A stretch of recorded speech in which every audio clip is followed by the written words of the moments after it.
गमन करने को गति कहा जाता है। विग्रह गति, विग्रह शब्द का मतलब होता है शरीर, विग्रह शब्द का मतलब होता है मोड़,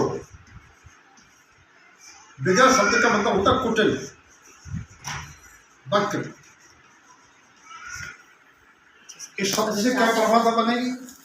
आत्मा के प्रदेशों को, इन जीव को बुद्धिमान आयु के पूर्ण होने पर अगली भव के लिए जो यात्रा है, यानी जीव का वर्तमान भाव में मरण उपरांत नए शरीर धारण करने के लिए आत्म प्रदेशों के गमन का नाम विग्रह गति।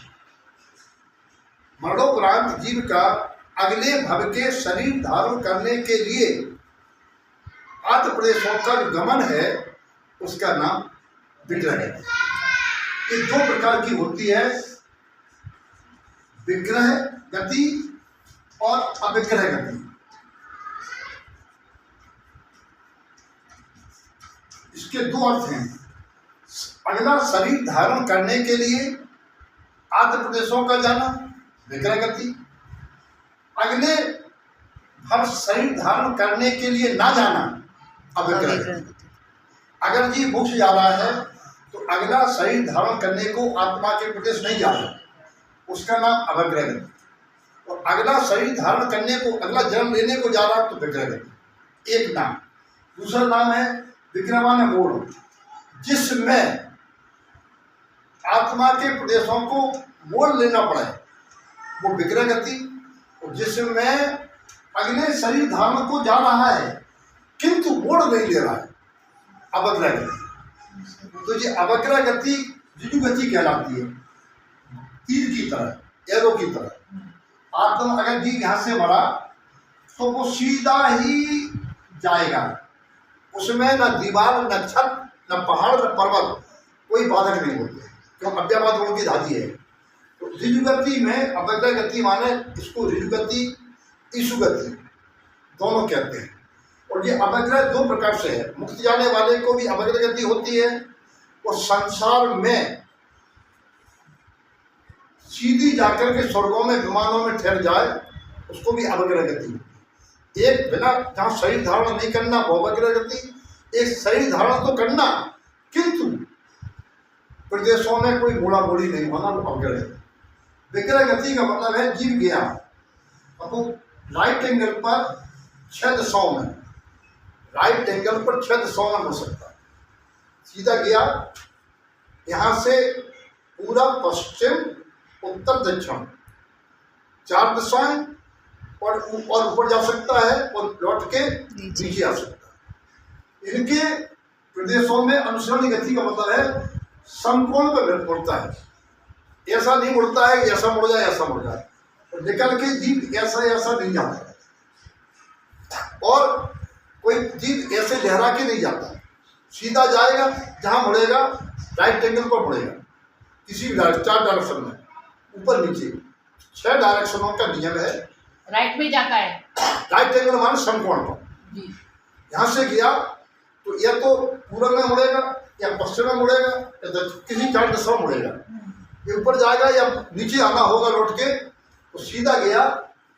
और उसे अगर मान लीजिए कोई जीव, दो बातें हैं कि मध्यलोक का जीव मर के गया, उसे ज्योतिषी देव होना है। अगर ज्योतिषी देव सौरमंडल ठीक सामने है तो यहीं जन्मेगा, अगर वो ज्योतिषी देव यहाँ है तो यहाँ यहाँ मुड़ेगा, ऐसा मुड़ के जाएगा। तो ये 2 मोड़ हो गए, एक मोड़ हो गया 2 समय हो गए, एक समय में जी एक समय में जी। और अगर मान लीजिए उसे पशु होना है तो ये जाएगा ऐसा मुड़ेगा, फिर यहाँ आएगा मध्यलोक में पशु होगा। तो ये 3 समय में 2 मोड़ हो गए। नरक जाना है तो वह नीचे चला जाएगा, पहले सीधा जाएगा चाहे थोड़ी मुड़े कहीं भी जाए और मुड़ के आएगा। तो नरक गति के लिए और पशु गति के लिए, नरक गति पशु गति के लिए उसको 2 मोड़ 3 समय लेना पड़ता है। और अगर देवगति जाना है तो बिना मोड़ के भी जा सकता है और एक मोड़ में भी पहुंच सकता है कि स्वर्ग में किस भगवान में जाना है। तो देवगति के लिए बिना मोड़ की और एक मोड़ की, पशुगति नरगति के लिए उसको 3 मोड़ 2 मोड़ 3 समय का काम चाहिए। पूरी तृष्णाड़ी में कहीं भी जन्म लेना हो अधिकतम 3 समय 2 मोड़ की आवश्यकता होती है। अगर उसे स्थावर लोग जाना है तृष्णाड़ी के बाहर, जहाँ स्थावर मात्र है, एक इतनी जीव है और कोई नहीं है, अगर तृष्णाड़ी का स्थावर बनना है तो इसी 2 मोड़ 3 समय पहुंच जाएगा। तृष्णाड़ी के बाहर जाना है यूं यूं यूं और फिर यूं जाएगा, तो 1 2 3 4 समय और 3 मोड़, 1 मोड़ 2 मोड़ 3 मोड़ 4 मोड़। इन मोड़ों के कारण विग्रह गति 4 प्रकार की होती है। एक होती है गौमूत्रिका।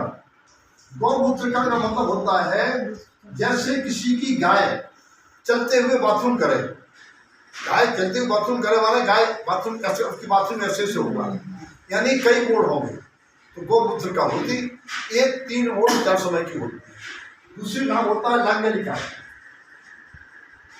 लांगलिका का मतलब होता है हल के समान 2 मोड़ 3 समय। फिर होती है पानी मुक्ता। पानी मुक्ता का मतलब होता है जैसे ये हाथ है ऐसा, यानी 1 मोड़ 2 समय, इसको पानी मुक्ता कहते हैं। और अंतिम होती है ऋजु गति, जिसे इस गति भी कहते हैं। बाण की तरह होती है, सीधी बिना मोड़ की 1 समय की।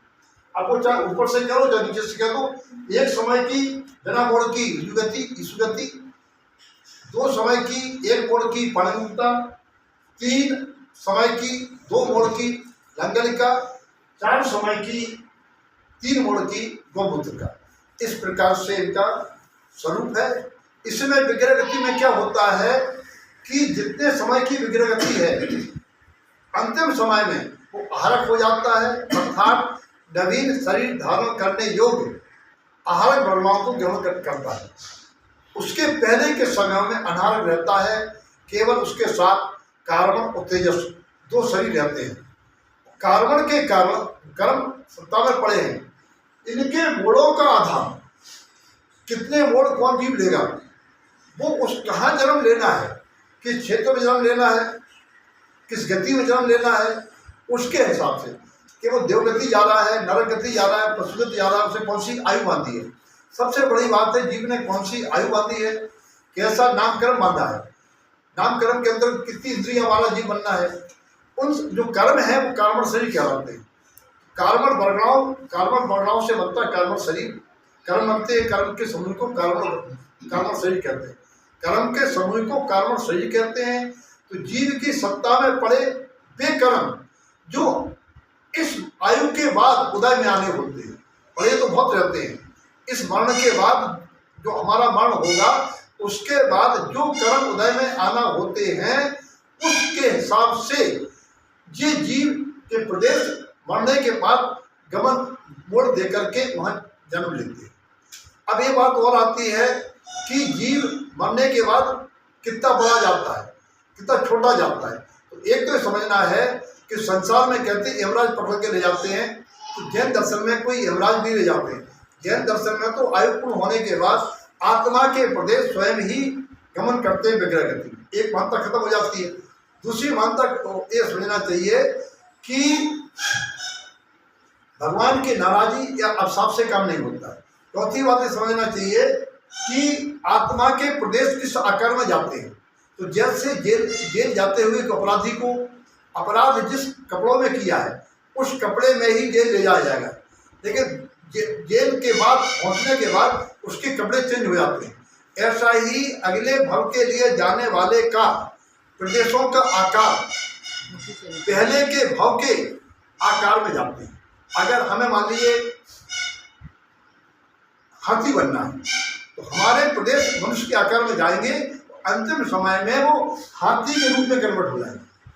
अगर कोई घोड़े से मनुष्य बनने जाता है तो घोड़े के आकार प्रदेश जाएंगे, और वो अगले में मनुष्य बनना चाहे तो मनुष्य का आकार ग्रहण कर लेगा। विग्रह गति में जाने के बाद होता है ये। विग्रह गति में जाने के लिए पूर्व भाव का जिस जहाँ से मर के आए हैं उस भाव के आकार में प्रदेश जाएंगे।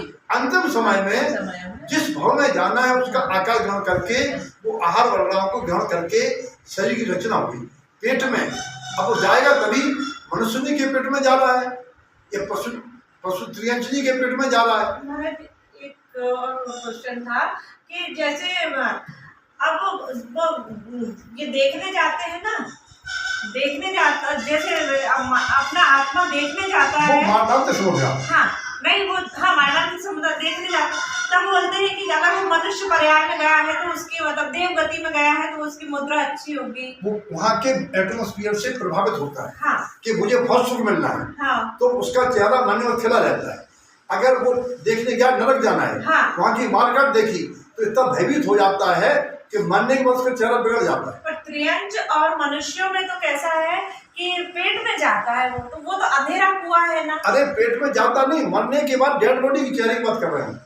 हाँ नहीं तो जो उसकी आत्मा के प्रदेश जाते हैं तो वो तो पेट में देख जाते हैं या फिर उनके घर वगैरह में परिवार को देख के आते हैं, ऐसा बोलते हैं। घर परिवार को, अच्छा घर परिवार, वहाँ का एटमोस्फियर, हमें किसके घर में जन्मना है, अच्छा। जिस माता के घर में जाना उसका नेचर क्या है, हाँ। उसके फादर का नेचर क्या है, उसके ब्रदर सिस्टर कैसे हैं, वहाँ कलह होता है, लड़ाई होती है, एटमोस्फियर देख के आता है। अच्छा हाँ वही तो, अगर पेट में देखने गया तो पेट में नहीं, एटमोस्फियर, उस घर में, उस क्षेत्र में, उस एरिया में, वहाँ के लोगों को, वहाँ के वातावरण को, वहाँ की जलवायु को देख के आता है। अच्छा जी हाँ। क्योंकि देवगति में तो वो पात सैया है तो वो तो समझ में आ जाता है कि वहाँ तो अपने को जो सुकून है, वहाँ तो सोते हुए मिलना है। हाँ।